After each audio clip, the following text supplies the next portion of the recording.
नमस्ते। आज हामी कुरा गर्नेछौँ कग्निटिभ बिहेभियरल थेरापीमा प्रयोग हुने टेक्निकको बारेमा। सन्दीप के छ त्यसमा चाहिँ? हजुर, आज चाहिँ हामी यो कग्निटिभ डिस्टर्सन, मान्छेले नेगेटिभ कसरी थिङ्क गर्छ, कस्तो हुन्छ नेगेटिभ थिङ्किङको प्याटर्नहरू, कसरी चाहिँ हाम्रो यो थिङ्किङको प्याटर्न बिग्रिँदै जान्छ क्या, डिस्टर्ट हुँदै जान्छ भनेर कुरा गरौँ न त आज त्यो कग्निटिभ डिस्टर्सनको बारेमा। अनि यो कुरा गर्नु किन जरुरी छ भन्दाखेरि यो हाम्रोले कसरी तपाईँले भन्नुभयो नि बिग्रिँदै जान्छ सोचाइ थिङ्किङ विचारहरू बिस्तारै बदलिँदै जान्छ नि, त्यसले चाहिँ हामीलाई एन्जाइटी अथवा डिप्रेसन अथवा गिल्ट अरू के कुराहरू गराउन सक्छ यो? त्यही त अब हाम्रो अब रिलेसनसिपहरू बिगारिदिन सक्छ होइन, किनकि हामीले चाहिँ हाम्रो थिङ्किङ मान्छे एकदम शङ्कालु मान्छेहरू भन्छौँ नि, प्रोबेबली त्यो पनि अब यही कग्निटिभ डिस्टर्सनकै कारणहरूले हुन्छ होला। त्यो अरूलाई शङ्का गर्ने भनेको मेन चाहिँ भनौँ न आफैमा ममै केही कमी छ कि भन्ने कुरा अरूमा रिफ्लेक्ट गरेको हो कि जस्तो पनि मलाई लाग्छ। अनि त्यस्तै कुराहरू होला नि, अनि दोष लगाउने अनि दोष लगाउने, नराम्रो अन्याय भयो भन्ने त्यस्तो खालको कुरादेखि लिएर भिक्टिम आफैलाई चाहिँ भिक्टिम गर्ने हो, अरूले केही भने कि मलाई हेप्यो कि भन्ने अथवा हुन्छ नि त्यस्तो खालको कुराहरू, त्यो कुराहरूलाई चाहिँ फरक पार्दछ। अब यसमा चाहिँ मेजर हामीले चाहिँ डेभिड बर्नको एउटा साइकियाट्रिस्ट हुनुहुन्छ, उसको बुक पनि छ फिलिङ गुड भन्ने, उहाँले पनि धेरै काम गर्नुभएको छ। त्यसैको आधारमा हामीले भनिरहेका छौँ आज। यसमा चाहिँ अल एन्ड नन थिङ्किङ भन्ने हुन्छ एउटा, त्यो चाहिँ कस्तो हुन्छ? अल एन्ड नन थिङ्किङ भनेको त भनौँ न कोही मान्छेहरू हुन्छ नि, म कि त फर्स्ट हुन्छु सेकेन्ड पनि इट डजन्ट म्याटर भन्ने हुन्छ नि, पर्फेक्सनिस्ट जस्तो क्या, कि त फर्स्ट हुन्छ त्यसपछि देयर इज नथिङ सेकेन्ड भन्ने हुन्छ। कुनै कुरा कि त एकदमै मिठो हुन्छ कि एकदम मुखैमा हाल्न नहुने हुन्छ भन्ने किसिमको, कि त कालो र सेतो भनेर बिचमा हुँदैन। हजुर हजुर, एकदम बाइनरी थिङ्किङमा ग्रे एरियाहरूलाई नदेखिने क्या, ग्रे एरियालाई म्याटर नगर्ने, त्यस्तो भयो भनेदेखि सेटिस्फाई हुन एकदमै गाह्रो हुन्छ जस्तो लाग्छ कि, किनकि त्यो मान्छेले जहिले पनि सक्सेसलाई नै चेज गर्छ नि त, त्यो एउटा त्यही हुन्छ जस्तो लाग्छ है मलाई। त्यसमा चाहिँ यस्तो के भन्छ कि म फर्स्ट हुनै पर्छ, मेरो सेकेन्ड भयो भने म नराम्रो मान्छे, अथवा मैले एकचोटिमै इन्ट्रान्समा नाम निकाल्नुपर्छ नत्र म नराम्रो मान्छे भन्ने खालको एउटा आफ्नो वर्थ नै अथवा यो सबै कुरा नै त्यसले गर्दाखेरि के हुन्छ भन्दाखेरि त्यसले अब मैले त्यो पाइनँ भने त्यसले दुःख क्रिएट गर्छ होइन। हजुर, अनि अब हजुर त्यस्तै अब अर्को चाहिँ ओभर जेनरलाइजेसन हुन्छ जस्तो लाग्छ क्या, अर्को यो पोइन्ट नम्बर 2 भनौँ न। यसमा चाहिँ अब एउटा केही मलाई एउटा साथीले मलाई धोका दियो भनौँ, अथवा मैले धोका दिएको जस्तो मसँग फाइदा उठायो भने जस्तो लाग्छ, सबै साथीहरू कोही पनि काम लाग्दैन, सबैले धोका दिन्छ भनेर सबैलाई क्याटेगोराइज गर्ने, अथवा एउटा देशको नागरिकले के गर्यो भने अब यो सबैजना त्यस्तै हुन्छ भन्ने खालको भएन। हजुर, त्यही त त्यही नै भयो त्यो। मैले अब कुनै एउटा काम बिगारेँ भनेदेखि म चाहिँ फेलियर नै हो भन्ने अरू कुराहरू हेरेको छैन, खालि म फेलियरै हो भनेर सबै कुरामा जेनरलाइज गर्ने भयो नि त। अनि अर्को रहेछ मेन्टल फिल्टर। यसमा चाहिँ कस्तो हुन्छ भन्दाखेरि हामीले त्यो फिल्टर पानी छान्ने फिल्टर जस्तै पोजिटिभ कुरालाई चाहिँ सबै फिल्टर आउट गरेर नसुन्ने, खालि नेगेटिभ कुरामा मात्र फोकस गर्ने। मानौ मैले एउटा केही खाना मिठो परिकार बनाएर परिवारलाई दिएँ अनि एकजनाले कसैले एउटामा नुन चर्को रहेछ भनेर भन्नुभयो, अब त्यही कुरालाई लिएर चाहिँ नि भनेपछि त्यो मिठो भयो भनेर 10 जनाले भनेकोसँग चाहिँ मतलब नहुने, त्यही एउटा नुन चर्को भयो भन्ने कुरामा चाहिँ मलाई चिन्ता परिराख्ने। भनौँ अब हामीले यो युट्युब भिडियोहरू बनाउँदाखेरि कुनै प्रोग्रामहरू गर्दाखेरि राम्रो भयो, कतिजनालाई इफेक्टिभ भयो भन्नुभयो, तर कसैले एउटा नेगेटिभ केही कुरा कमेन्ट गर्यो भने अथवा केही कुरा भन्यो भने you discount every positive thing, यो तपाईँले चाहिँ त्यही एउटा नेगेटिभ कुरालाई लिएर मात्रै यस्तो भनेको थियो भनेर त्यसैलाई चाहिँ नि सोचिराख्ने खालको भयो चाहिँ। अब अर्को चाहिँ कुन छ त यो डिस्टर्टेड थिङ्किङमा? एउटा यो अब हामीले मेन्टल फिल्टरसम्म कुरा गऱ्यौँ होइन, अर्को चाहिँ डिस्काउन्टिङ द पोजिटिभ भन्ने छ क्या। पोजिटिभ एस्पेक्ट्सहरूलाई चाहिँ हामीले कसरी डिस्काउन्ट गरिरहेको हुन्छौँ भन्ने कुरा छ। यसको के हो त यो यसमा चाहिँ यस्तो एक्जाम्पलबाटै कुरा गरौँ है सन्दीप। यसमा चाहिँ अब भनौँ मैले एकदमै राम्रो होमवर्क गरेँ अनि त्यसपछि तर एउटा क्वेसन चाहिँ नि बिगारेँ भनौँ न, अन्त टिचरले चाहिँ नि यो एउटा बिग्रियो भनेर भन्नुभयो।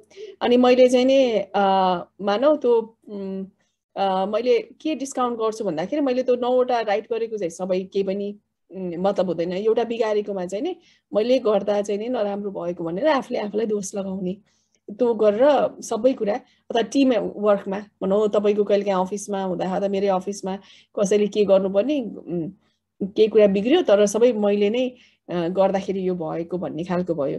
अथवा त्यसमा चाहिँ अर्को चाहिँ कस्तो हुन्छ भन्दाखेरि आफूलाई ब्लेम गर्यो भने चाहिँ गिल्टी फिलिङ हुन्छ यसमा चाहिँ होइन, मैले गर्दा भनेर मैले गर्नुपर्ने थियो। अब अर्को चाहिँ मानौ म स्कुलमा जानको लागि ढिलो भएँ अथवा मेरो काममा के भयो भने चाहिँ मैले चाहिँ उसले गर्दा भनेर अर्कोलाई दोष लगाउने, ब्लेम।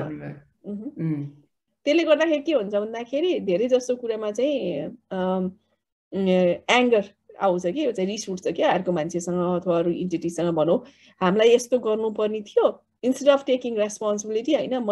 मलाई कोभिड लाग्यो भनौँ होइन अथवा मलाई केही रोग लाग्यो उसले गर्दा लाग्यो भने अरूलाई दोष लगायो कि, त्यो चाहिँ नि त्यो भएपछि के हुन्छ अचानक तपाईँकोमा एङ्गर आउँछ। अब सन्द एउटा केही कुरामा नेगेटिभमा अथवा केही कुरा आफूले भनेको जस्तो भएन अथवा केही बिग्रियो अनि कसलाई दोष लगाउने भन्दा अर्को मान्छेलाई दोष लगायो, अर्को इन्टिटीलाई दोष लगायो, त्यताबाट भनेपछि कहिलेकाहीँ नि हामी सधैँ मनपर्ने राम्रो कुरा गरिरहेको मान्छेले पनि कहिलेकाहीँ एकचोटि केही ओहो तिमीले यो चाहिँ सुधार्नुपर्छ है भनेर भन्यो भनेदेखि पनि हामी चाहिँ ओहो यसले मलाई यस्तो भन्यो म खराब छु भन्ने उसले 10औँवटा कुरा राम्रो भनेको चाहिँ त्यसको मतलब गरेनौँ। त्यो एउटा कुरालाई चाहिँ ओहो म त खराबै भएँ भन्ने एउटा कुरालाई लिएर गऱ्यो भने त पोजिटिभ कुराहरू कम्प्लिटली डिस्काउन्ट गरिदियौँ। अनि अर्को पोइन्ट रहेछ jumping to conclusions. Jumping to कन्क्लुजनमा अब माइन्ड रिडिङ, जम्पिङ टु कन्क्लुजनमा त फर्चुन टेलिङ र माइन्ड रिडिङ हुन्छ होइन यसमा चाहिँ। हजुर हजुर। अब यो मैले जाँच दिएर आएँ, मैले चाहिँ मैले बिगारेँ म फेल हुन्छु भनेर भन्न थालेँ। मैले के गरेँ त्यसमा भन्दाखेरि मैले भविष्यवाणी पनि गरेँ यसमा, जाँचमा फेलै हुन्छ भनेर कसैलाई थाहा त हुँदैन के हुन्छ भनेर। अनि अब त्यो एक्जामिनरले मलाई फेलै गर्छ भनेर उसको मनको कुरा पनि पढ्थेँ भनौँ न। त्यो भएपछि के हुन्छ मलाई चाहिँ नि मन त आत्तिन्छ भनौँ एउटा जाँच दिएँ, त्यो चाहिँ एउटा इभेन्ट भयो अनि त्यसपछि म फेल हुन्छु मलाई त्यो एक्जामले मन पराउँदैन भनेर अर्काको मनको कुरा पनि भनिदियो र अरूले के हुन्छ भोलिमा पनि भनेर भन्यो। त्यो हामीले कसैलाई त थाहा छैन नि त कसले के सोचेको छ भनेर। अब त्यसको एक्जाम्पल सन्दीप भनौँ तपाईँ बाटोमा हिँड्दै जानुभएको थियो अनि म पनि हिँडेर दौडिँदै गइरहेको थिएँ, तपाईँले मलाई देख्नुभयो अरे हेलो भन्नुभयो, मैले चाहिँ वास्तै नगरी दौडिँदै गएँ भने तपाईँलाई कस्तो फिल हुन्छ त्यतिखेर? मैले त सोच्दाखेरि ओहो मलाई त केही पनि नभनिकन जानुभयो, के भयो होला पक्कै पनि मैले चाहिँ मसँग रिसाउनु भएको छ होइन, रिसाउनु भएको छ अब मसँग बोल्नु त्यही भएर नबोल्नु भएको, जबकि तपाईँले चाहिँ साँच्चीकै नदेख्नु भएकै हुनसक्छ नि त। मैले नदेखेको हुनसक्छु, मेरो मनमा चाहिँ नि मलाई कतिखेर घर पुगेर बच्चालाई डक्टर कहाँ लगाउँ भन्ने खालको भइरहेको हुन्छ कि अथवा मलाई कतैबाट केही त्यो अथवा कानमा म्युजिक लगाइरहेछ कि अथवा केही कुराले हतार भएर दौडिरहेको हुनसक्छ नि त। तपाईँले त पहिल्यै सुरुमा के सोच्नुभयो मैले यो सोचिरहेको छु भने मेरो मन पढिदिनु भयो होइन, तर त्यो साँच्चै नै अर्काले के सोचिरहेछ भनेर त थाहा हुँदैन नि त। यो चाहिँ मोस्ट कमन हाम्रोमा धेरै प्रयोग भएको देख्छु के, तपाईँले पनि देख्नुहुन्छ होला। यो मैले यस्तो गरेँ अनि त्यसपछि त्यो मान्छेले यस्तो सोध्छ पक्कै भएर यस्तै गर्छ भनेर अर्काको मन पक्कै तिनीहरूले मलाई फेल भएको देख्न चाहन्छ भन्ने खालको हुन्छ नि। अस्ति यहीमा अस्ति अब जस्तै म अफिसको एउटा मिटिङमा थिएँ होइन, सानो प्रेजेन्टेसन गर्नुपर्ने थियो अनि प्रेजेन्टेसन गर्दाखेरि मेरो क्लाइन्टले चाहिँ अलिकति प्रेजेन्टेसन सकाएपछि अलि yo let's rapid up early भनेर भन्यो क्या, अनि ऊ अलिकति अनकम्फर्टेबल भएको जस्तो भयो। अनि आई थट ओहो मैले प्रेजेन्टेसन राम्रो दिइनँ, त्यही भएर उसलाई चाहिँ चाँडै जानुपर्ने रहेछ भन्ने सोचेँ क्या। सो मैले आफैलाई चाहिँ कस्तो यति पनि राम्रोसँग गर्न सकिनँ भन्ने हो। तर के भएको चाहिँ के रहेछ भने बिचराले कोभिडको भ्याक्सिन लगाएर आएको रहेछ क्या। भ्याक्सिन लगाएर आएर उसलाई दुखेको रहेछ, सेकेन्ड भ्याक्सिन लगाएर आएर।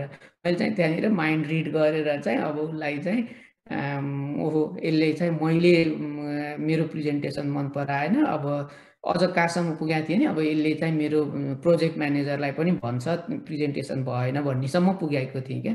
सो त्यो चाहिँ त्यस्तै माइन्ड रिडिङको कुरा भयो। अनि अझ प्रोजेक्ट म्यानेजरलाई भन्ने भनेको त फर्चुन टेलिङै भइहाल्यो। अनि त्यसमाथि गएर आइएम अ लुजर, मैले केही पनि गर्न जानिनँ भनेर आफै आइएम अ फुल भनेर त्यतापट्टि फेरि अर्को डिस्टोर्सन आयो नि। म त यति एउटा प्रेजेन्टेसन पनि ढङ्गले गर्न जाने, म त ढङ्ग नभएको मान्छे रहेछु भन्ने खालको सोचाइ आउँछ नि त फेरि मनमा। आफूले आफूलाई लेबल गर्नु, म त कस्तो मूर्खै रहेछु, कस्तो। अनि अब त्यति सन्चो भएर रहेछ, पछि थाहा पाएपछि नि मैले त्यति पनि याद गरिनँ, म कस्तो त्यति पनि नजान्ने मान्छे रहेछु भनेर आफूले आफूलाई नजान्ने मूर्ख ढङ्ग नभएको भनेर कति कुराहरू लेबल गरिन्छ। त्यो पनि अर्को डिस्टोर्सन भयो फेरि। अनि फेरि त्यही बिचमा त्यो भनेकोले त्यही प्रेजेन्टेसन पनि राम्रो हुँदैन क्या। बिकज मैले त्यो भनिसकेँ नि, अब मेरो त्यो माइन्डसेटै चेन्ज भइसक्यो क्या। अब त्यो उसले भ्याक्सिन लगाएको रहेछ भन्ने कुरा चाहिँ मैले भोलिपल्ट कि पर्सिपल्ट मात्र थाहा पाएँ। मैले चाहिँ जस्ट मेरो म्यानेजरलाई सोधेँ अस्तिको प्रेजेन्टेसनको के भयो, किन चाँडै गरेको भन्दाखेरि अनि उसले त्यसले भ्याक्सिन लगाएको रहेछ, त्यो दिन उसलाई गाह्रो भइरहेको थियो भनेर भन्दाखेरि भयो। अनि मैले थाहा पाएँ क्या किन यहाँ राति निन्द्रा पनि खराब, राति बिउजे बेलामा पनि त्यही सोच्नु भयो भात। अनि त्यही त यो कुरा। अनि अर्को हुने रहेछ यो म्याग्निफिकेसन र अर मिनिमाइजेसन, यो रहेछ। यो कस्तो हो त यो चाहिँ? अब यो चाहिँ एउटा सानो कुरालाई ठुलो बनाउने एउटा पर्फेक्ट इक्जाम्पल भनेको यो टिनेजरहरूमा, अब जस्तो यो भर्खरै 14-15 वर्ष बच्चाहरूको त यो पिम्पल आउँछ नि, डन्डिफोर। अनि यो हेर्दा हेर्दा हेर्दा एउटा सानो हुन्छ, उसलाई मात्र यत्रो मुखमा टाँसिएको जस्तो फिल हुन्छ, तर अरू मान्छेलाई त त्यो मतलब पनि हुँदैन नि त। त्यो सानो कुरालाई पनि म्याग्निफाई गरेर यत्रो ठुलो बनाएको, एउटा सानो दागलाई अथवा एउटा कपडामा कफी लाग्यो भने, यो त इक्जाम्पल मात्र दिएको। अब म्याग्निफिकेसन भनेको अर्को चाहिँ भनौँ तपाईँले अब त्यही इभेन्ट त्यो तपाईँको म्यानेजरलाई त्यो प्रेजेन्टेसन दिँदाखेरि नै तपाईँले त्यसलाई यत्रो बनाउनु भयो नि, अब यसलाई चाहिँ नि मन परेन अथवा के भयो भनेर तपाईँले माइक्रोस्कोपिकली यसरी लेन्स लगाएर सानो कुरालाई ठुलो बनाएर हेर्ने। माउन्टेन आउट अफ मोल भनेको एउटा सानो तिलको गेडालाई चाहिँ नि पहाड बनाउने खालको कुराहरू चाहिँ यसमा हुन्छ। अब मानौ तपाईँले मैले फोन गर्दा मेरो श्रीमानले रिप्लाई गर्नु भएन भने मैले त्यही कुरालाई लिएर कहाँ थिइस्, के गरेका थिइस्, कस्तो थिइस्, किन यस्तो गरेको, अरू 1000चोटि रिप्लाई गरेको मतलब भएन, त्यो एकचोटि रिप्लाई नगरेको को लागि लिएर। अथवा सानो केही गल्ती गर्यो, अब भनौँ अब नुन चर्को बनायो कसैले, नुन हाल्न बिर्सियो, यो त एउटा सिम्पल इक्जाम्पल भयो लाइफको। अब मैले एकचोटि क्लासमा टिचरले उठाएर सोद्धाखेरि एन्सर रङ गरेँ, मैले सधैँ राइट गर्थेँ, त्यो एकचोटि रङ गरेँ। अनि त्यो रङ गरेको कुरालाई लिएर रातिको निन्द्रा खराब गर्ने, त्यसलाई म्याग्निफाई गरेर ओहो त्यो टिचरले मलाई नराम्रो सोध्छ, म नराम्रो छु भनेर त्यो बारेमा सोच्ने चाहिँ नि म्याग्निफिकेसन। त्यो एउटा भयो। तपाईँसँग कुनै अब मलाई पेट दुख्यो अनि म डक्टर कहाँ गएँ, डक्टरले हो यसलाई फर्दर टेस्ट गर्नुपर्छ भनेर टेस्ट रिकमेन्ड गर्यो होइन। अनि म चाहिँ ला अब मलाई न स्टोन्स भयो न क्यान्सरै भयो कि भनेर त्यसलाई चाहिँ ओहो त्यो त्यही अघि नै भन्नु जस्तै तिलको पहाड त्यो गर्ने मान्छेहरू, विशेष गरी यो रोगकोमा त्यो गर्ने मान्छेहरू मैले धेरै देखेको छु क्या आफ्नो वरिपरि पनि। त्यो पनि इक्जाम्पलै भयो नि होइन, यो म्याग्निफिकेसनको त। मलाई केही टाउको दुख्यो ल, मलाई ब्रेन क्यान्सरै भयो कि अहिले चाहिँ यसो खोकी जस्तो लाग्यो मलाई कोभिडै भयो कि भन्ने खालको हुन्छ नि। यो सानो कुरालाई पनि एकदमै वर्स्ट आउटकम, एकदम नराम्रो हुन्छ भनेर म्याग्निफाई गरेर अनि त्यसैले सताउने हो। अनि अर्को पोइन्ट रहेछ इमोसनल रिजनिङ। मलाई यस्तै लाग्छ, त्यही त मलाई यस्तै लाग्छ, त्यही भएर यो साँचो नै हुनुपर्छ भन्ने खालको भयो चाहिँ। भनेपछि आफ्नो इमोसनलाई नै यो नै फ्याक्ट हो भन्ने किसिमले गर्ने भयो होइन। हजुर। अब मलाई चाहिँ नि मेरो बहिनी चाहिँ नि को बोयफ्रेन्ड छ जस्तो लाग्छ भनेपछि पक्कै छ भन्ने खालको, अथवा मेरो स्पाउस चाहिँ नि कोही कसैसँग कुरा गरिरहेछ भनेपछि पक्कै त्यही नै हो, अथवा नत्र किन भन्थ्यो त, किन गर्थ्यो त भन्ने खालको आफैले त्यहाँ त्यो आफूलाई मनमा लाग्यो भने चाहिँ त्यहाँ रिजनिङ पनि अरू सपोर्टिभ कुराहरू लिएर आएर जोडेर होइन यो भनेपछि पक्कै पनि तिनीहरू साथी भन्छन्, साथी होइन तिनीहरूको पक्कै एफेयर छ भन्ने खालको त्यो एउटा, नत्र किन घरिघरि कुरा गरिराख्थ्यो त, घरिघरि किन हुन्छ त, यो धेरै हुन्छन् शङ्खालु के प्यारानोइड, देख्नु भएको छ होला तपाईँले पनि होइन। जस्तै अब यसमा त्यही त्यो दिएको इक्जाम्पल भयो। अर्को चाहिँ जस्तै मेरो लेट्स से मेरो कलिग चाहिँ म्यानेजरको रुममा छ अनि केही गरेर उसले चाहिँ उसको आँखा ममा पर्यो, मैले उसलाई हेरेँ, ओहो अब पक्कै पनि उसले चाहिँ यसले मेरै कुरा काट्यो, नत्र मलाई किन हेर्थ्यो होइन, मेरै कुरा लगाइरहेको छ, त्यो पनि भयो होइन त त्यसको, त्यो पनि भयो, मलाई लाग्छ पक्कै पनि उसले मेरै कुरा काटेको हो, एक्ज्याक्टली, मलाई नत्र किन हेर्थ्यो त मलाई भन्ने भयो नि। बुवा झर्केर बोल्नु भयो, ल मलाई सम्पत्ति पाउँदिन मेरो अंश, नत्र झर्केन किन बोल्थ्यो, अब त मेरो प्रमोसन पक्कै हुँदैन किनकि मलाई हुँदैन जस्तो लागिरहेछ भन्ने, अथवा मलाई यो पक्कै हुनुपर्छ किनकि आई डिजर्भ इट भन्ने खालको कुनै लटरी अथवा चिट्टा किन्यो अथवा कुनै इन्ट्रान्समा यो मैले पक्कै पाउनै पर्छ किन मलाई त्यस्तो लागिरहेछ भने you can go either way, distortion positive पनि नेगेटिभ पनि दुइटै डिस्टोर्सन हुन सक्छ।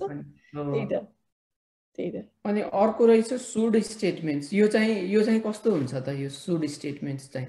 हेर्नु सन्दीप, हामीले हप्तामा 3टा युट्युब भिडियो निकाल्नै पर्छ, निकालेनौँ भने हामी फेलियर हो, निकाल्नै पर्छ जसरी पनि भनेर हामीले आफूलाई प्रेसर दियौँ भनौँ होइन। सुड स्टेटमेन्ट, अब यो भिडियो चाहिँ पर्फेक्ट हुनै पर्छ भन्ने खालको, इट सुड बी पर्फेक्ट, एउटा पनि गल्ती हुँदैन, एउटा पनि ऊ हुनु हुँदैन भन्ने खालको राख्यो भने चाहिँ it puts a lot of pressure on you होइन, it puts a lot of pressure on me, मलाई धेरै बर्डन भयो नि त यो कुराले, यो गर्नै पर्छ, यो हुनै पर्छ, यस्तो गर्नै पर्छ, नभए हुँदैन भन्ने खालको।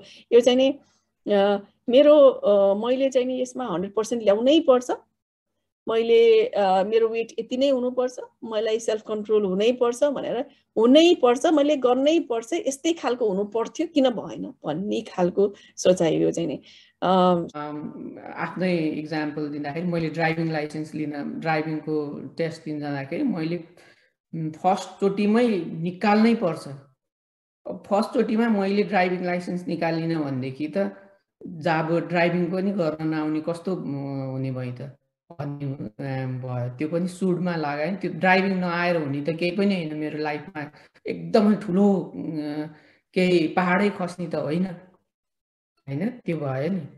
अन्त यो सुड स्टेटमा चाहिँ यस्तो खालको हुन्छ, अब त्यहाँ चाहिँ 3टा अब 2-3वटा कन्डिसन जहाँ चाहिँ सुड नै हुनुपर्छ, हुनै पर्छ किनकि एउटा लिगल सुड भयो, एउटा चाहिँ होइन एउटा मोरल सुड भन्ने हुन्छ।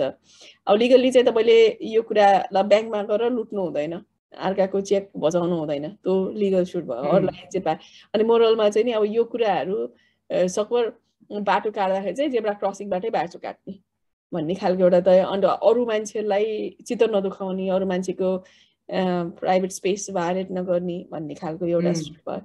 अब अर्को अरूहरूमा चाहिँ मैले यो गर्न सक्थेँ, मैले यो गर्न सक्छु भन्ने खालको भयो कि, नत्र I could do that, I can choose to do it, I must, I should भन्ने स्टेटमेन्ट चाहिँ नि युज गर्ने बित्तिकै लट अफ, अब तपाईँको बच्चाले अथवा मेरो बच्चाले they can get a good mark but they didn't get it, केही ठुलो कुरा त होइन नि त होइन, तर इट्स काइन्ड अफ मैले मेरो बच्चालाई you must be first, you must be very intelligent, or you must excel others in the classroom. That puts a lot of pressure on them. अनि अब फाइनली यो लेबलिङ एन्ड मिसलेबलिङ भनेको रहेछ। अब यो लेबलिङ भनेको आफैलाई चाहिँ म चाहिँ इदर फेलियर हुँ अथवा म मूर्ख हुँ भनेर ट्याग गर्ने भयो होइन, म हरुवा हुँ हो, एक्ज्याक्टली। यो चाहिँ लेबलिङ लाई चाहिँ हो यस्तो भयो। अब मूर्ख भन्ने त कस्तो मान्छे हुन्छ त नि, 2टा सिङ पलाएको अथवा त्यो छुट्टै खालको त मूर्ख भनेको त एउटा वर्ड मात्रै हो नि त होइन। जो कोही जहिले केही कुरा गर्दाखेरि बिग्रिने बित्तिकै के अब भनौँ केही पनि कुरा नबिगार्ने मान्छेलाई चाहिँ एउटा काम बिगार्ने बित्तिकै मूर्ख भनेर हामीले लेबल गर्यौँ भने त यो संसारभरि एकचोटि नै एउटा कुरा कसरी नबिगारिदिएको पनि सबैजना मूर्ख हो त भन्ने खालको भयो, सबैजना फेलियर हो त भन्ने भयो नि त। त्यो लेबल भनेको खालि एउटा वर्ड मात्रै हो, त्यसलाई आफूलाई मैले घरिघरि मैले आफूलाई मूर्ख भनेर भन्यो भने हाउ वुड आई फिल, मलाई चाहिँ नराम्रो फिल हुन्छ, नराम्रो त्यसरी इमोसन नराम्रो लिएर आउँछ नेगेटिभ, अथवा हरुवा भयो, म फेलियर भयो, म काम नलाग्ने भयो, ढङ्ग नभएको भयो, त्यो कुराहरू चाहिँ अब यो बच्चालाई स्पेसली यति पनि ढङ्ग छैन भनेर भन्दाखेरि त्यो कतिवटा स्किल त उनीहरूले सिक्न सक्छन् नि त, सिक्नै पर्छ भन्ने त राइट वे छैन नि त, त्यो कुराहरूमा चाहिँ जाँदो रहेछ। त्यही त अब कहिलेकाहीँ मैले रेगुलरली एक्सर्साइज गरिरहेको छु, एक दिन चाहिँ मैले केही भएर मिस भयो भनेदेखि ओहो म जस्तो अल्छी, म त 1 नम्बरको अल्छी हुँ भनेर आफूलाई लेबल गर्यो भनेदेखि द्याट इज अगेन लेबलिङ होइन त। मेरो त आफ्नै एक्जाम्पल हुन्छ होला त्यो त। त्यही त अब यो कग्नेटिभ बिहेभियरल थेरापीमा चाहिँ कग्नेटिभ डिस्टोर्सन्सहरू युज हुन्छ, यो चाहिँ हामीले 10वटा जति आज कुरा गऱ्यौँ होइन। अब यो जान्नु, यो this is a basis for cognitive behavioural therapy. अर्को स्टेपमा चाहिँ हामीले कग्नेटिभ बिहेभियरल थेरापी कसरी गरिन्छ अथवा के इन्क्लुड हुन्छ भन्ने, कसरी आफ्नो तपाईँले अब कुनै एउटा इभेन्ट भयो, तपाईँको बसले तपाईँले फोन गर्ने बित्तिकै रिप्लाई गरेन भने तपाईँले अटोमेटिकली त्यो बसले मलाई मन पराउँदैन र मलाई फायरै गरिदिन्छ कि अब फेरि फायर गरिदियो भने मैले घरको भाडा कसरी तिर्ने, मेरो आमा बाबाले मलाई नराम्रो भनेर पहिल्यै भनिरहेछन्, मसँग केही पनि they are not proud of me भनेपछि आई वुड फिल डिप्रेस्ड अनि फेरि एङ्सियस होइन, के गर्ने भनेर। तर बस बाइक सिम्पली बिजी अथवा केही थियो होला कस्तो त्यो we can't. So this is a point to start a CBT. यसमा चाहिँ यु हेभ टु तपाईँले रिकग्नाइज गर्न सक्नुभयो आफ्नो इमोसनलाई भने अनि बल्ल यु क्यान स्टार्ट। के भन्नुहुन्छ सन्दीप? हजुर, यस, फुल्ली एग्री। सो अर्को एपिसोडमा चाहिँ हामीले अब हरेक डिस्टोर्सनलाई खेलाएर हेर्ने र अब के हुन्छ त सिबिटीमा भन्ने कुराहरू चाहिँ नि कुरा गरौँला। आजलाई त्यही गरौँ नि त। नमस्ते। हजुर, हस्, थ्याङ्क यू।